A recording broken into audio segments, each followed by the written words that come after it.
You brought up Kevin Smith Oh yeah. a couple topics ago. This ain't about Kevin Smith, but I'm gonna make it about Kevin Smith. Uh, there was another He-Man that debuted a trailer. You already know where I'm going. Okay. All right.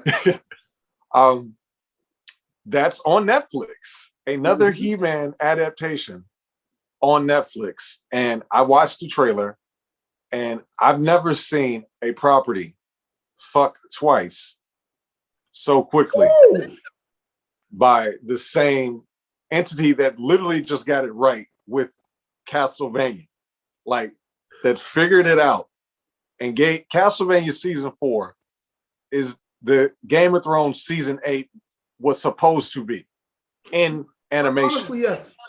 In my opinion, in my humble opinion. Yeah. And Adi Shankar knew what he was doing. Adi Shankar, when he's a fan of something, he really works on it. He nailed it, bro. And like, because Castlevania season 1 had his issues, 2 had his issues, different issues. 3 I really had a problem with because I'm an Alucard fan. So you didn't like the way they took away a lot of what was Alucard and kind of replaced it or mixed it with they kind of mixed it with Simon, didn't they? What he literally doesn't leave the castle. Yeah. He has a threesome, so now he's gay. Oh now yeah, yeah. Right. Let's just throw that in there. Well, it's a vampire. Why isn't he gay? They suck things all the time. They can't suck dick. You're like, okay, that's not how it works. Right, but there's been no connotation of that in the games at all. And that's all he did for the entire season. So yeah, I had a problem with it, but season 4 made up with it because it was just that great. It was. Season 4 Castlevania was the next best thing in terms of animation outside of Invincible for me. Ooh. So when they said that they were dropping He-Man and they dropped that trailer, and then I watched He-Man that didn't have He-Man in it, and now this comes out. All right. Now I told you I was gonna make it about Kevin Smith. I said I was gonna make it about. No, they were smart, and they said Masters of the Universe. Bro, they didn't call it He-Man. They didn't say He-Man in the Masters of the Universe. No, they didn't. That one is just Masters of the Universe. The other one is He-Man and Masters of the Universe. I don't care though, because the bait and switch is in. The bait and switch, bro. You listen. They didn't say Master. They didn't say He-Man. They said Masters of the Universe. You are correct. But that Masters of the Universe trailer had a lot of He-Man in it. Yes, it was. It actually had 90% of the He-Man that's in the entire series. Which is pretty much just the first episode, the 5th episode, and the last episode. Yeah. Right. Yeah. And the last episode, we go to He-Man Heaven. We come back from He-Man Heaven. And then guess what happens after that? Guess what happens? He don't have the power. I'll just leave it at that. Yeah. He don't have the power. Yeah. So. Okay, see, I'll say this. I'm a big proponent of the phrase kill your darlings. I'm a big fan of, like, okay, we've known this person for so long. We love this person. This person's so great, blah, blah, blah, blah, blah.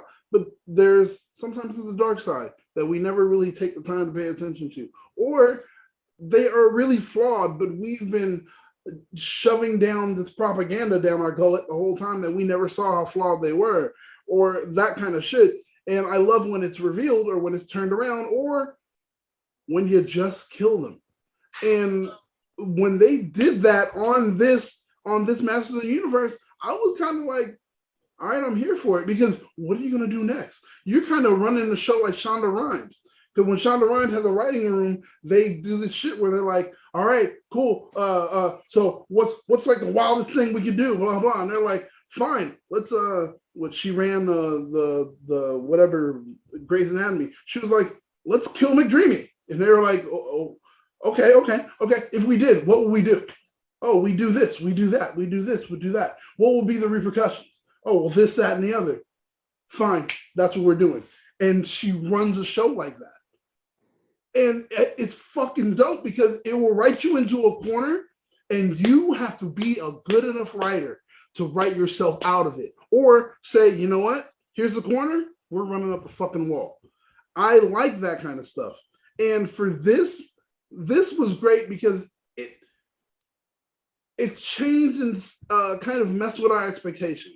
We expected to see He-Man doing a bunch of He-Man shit and blah, blah, blah. And when it comes to Masters of the Universe, let's be honest, no one gives a fuck about any of those people. We only care about He-Man. So what did they do? They were like, we want to go ahead and introduce you to these people in a great way. Show you why they are the masters of the universe. And that's what they did. They focused on them instead of focusing on He-Man. We know about He-Man. We know about all the great shit he's done. What about these people that you never fucking pay attention to? See, I get the argument. I understand the context. My perspective, and it's just so we staying on topic. I'm not with this trailer either. Let's just be clear with that. Okay, all right. But like I said, I was gonna make this about Kevin Smith. I'm not even a big He-Man guy. Like, I figured out I was over He-Man in the 80s. Yes. It had Scooby-Doo vibes to me. Like, it kept showing and doing the same thing. I'm like, bro, exactly. I'm off. With that being said, I was interested and reinvigorated by that trailer.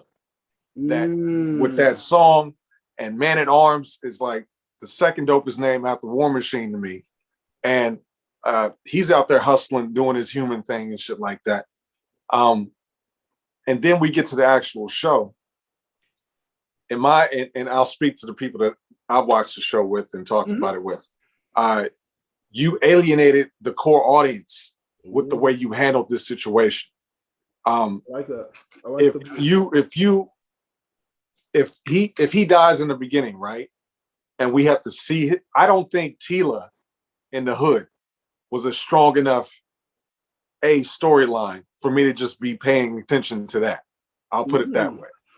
If we got to see He-Man go through like a Soul Reaver journey where he has to deal with stuff in the spiritual realm where he can't use his strength. Now we got to see Prince Adam figure out some stuff and walk him through He-Man heaven and all that. And Tila's doing her thing on a B storyline, so we're going back and forth. That's cool. I get that. That's fine. That's a better way to get to the ending of something that was too short, that lied to me, and now I have to wait almost 3 years for and get it and see where it goes from here. So that's where I'm coming from. All right, you sold me. Especially what we just talked about. Castlevania season 4, Invincible. You just watched Loki. I don't even know if we ain't even talked about it, but I know you watched it. Yep. And so it's been hot as a pistol lately. Yeah. Okay. Oh God, that is true. So you come with this, which is like it's been hot as a pistol, and then after that, you just give me hot dog shit. Yo, I didn't pay for this. I get it. I can't get jiggy with this. Kiss my ass, so what? I can only get jiggy with this shit. Yeah, and then we gotta wait almost 3 years. You wasted Mark Hamill, and you blew away the He-Man thing. And I saw the Easter eggs and things like that. The Wonder Bread He-Man and He-Man Heaven, that was hilarious. Shout out to Toy Galaxy. I watched that video. Yeah. But like again, and I had no. If they would have presented the show as we're gonna focus on Tila instead of just hiding it, I would have added, because it wasn't bad on its own right. It was the way they presented it to me that I had the issue with. They did lie. They did lie to you. They did lie to you. Going through all the promos, they definitely lied to you. And that was intentional. The universe, and all you saw was He-Man, He-Man, He-Man. And then they were like, 5 minutes in. All right, let's keep going. You were like, wait, what's wrong? Yeah, right. Like I didn't mind Skeletor becoming Super Shredder at the end. I just didn't like how they got there, because that's who he turned into. Yeah, that's exactly what he turned into. But you think about it. By episode 3, we had lost He-Man, Orko, and Roboto. Yeah. And Cringer, who like Cringer was around for how many? What he showed up in the beginning and the end. It's Yes. like I don't know any of these people. To your point, I don't know any of these people. Like I didn't have Evil Lynn growing up. Like nigga, no. Well, she was there, but I didn't care about it. She was probably like 8 episodes in the 80s. Like Yeah, she was yeah. like, you know, and then I mean I could go on and on. So let's see if Kevin Smith can fix that show. This trailer for the new one, I'm not watching it either because I don't like this animation. So I'm gonna leave it at that. What are your thoughts on this current trailer? Because just like you said, I did not like the animation, and I was just like, "Yep, I'm out. I'm out." That was it. Right, Out. right, yeah, yeah. Let's see. You know, third time's a charm. Netflix with He-Man. Like, maybe I don't know. I mean, so it's fair to say for you, if this one fails, then forget it. That I'm sorry, Mattel. There's no way I'm gonna ever back anything you do. This is it. That's like this was an easy win. This was an easy win. It was especially in this culture right now. Like people still can't really go out. That's up and down. Like again, and you bring it out. Like I heard about this show before Loki, before season 4, before Invincible. Like I had to get put on. I had to get passed on to know about Invincible. I saw the first episode. I said, bro. So, it is what it is. And then we'll be in a completely different space 3 years from now when this comes back. I don't care anymore. Like I don't even care. Just thinking about that makes me not care.